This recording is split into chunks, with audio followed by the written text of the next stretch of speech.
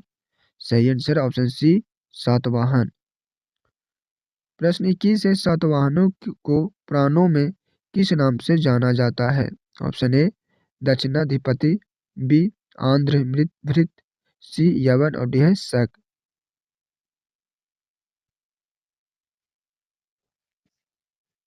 सही answer option B Andhra भृत्य। प्रश्न 22 है, सातवाहनों द्वारा निर्मित प्रमुख स्थल कौन कौन से हैं?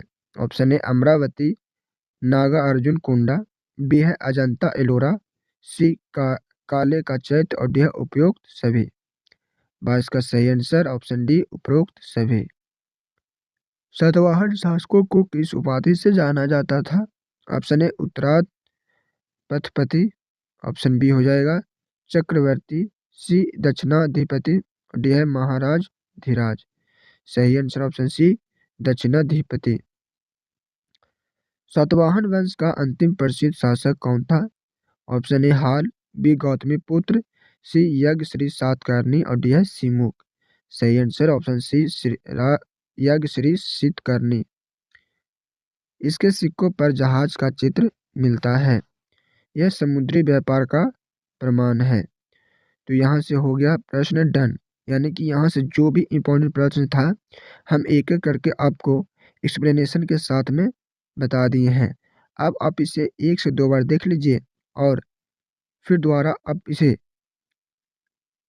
वीडियो को शेयर कर दीजिए और कमेंट में अपना फाइनल स्कोर जरूर बताइए। अगर आप इसे एक और कंप्लीट कर लीजिएगा तो आपको और भी कोई वीडियो देखने की ज़रूरत नहीं पड़ेगी, ठीक है। आपको बारीकी से समझा दिया गया है, बता दिया गया है। तो मिलते हैं अगले वीडियो में अगले टॉपिक पर, क्योंकि यहाँ होता है हर किताब का दिन, तो कहीं और जाने की नहीं है। आप लोग भी पूरा बुक को कंप्लीट करिए।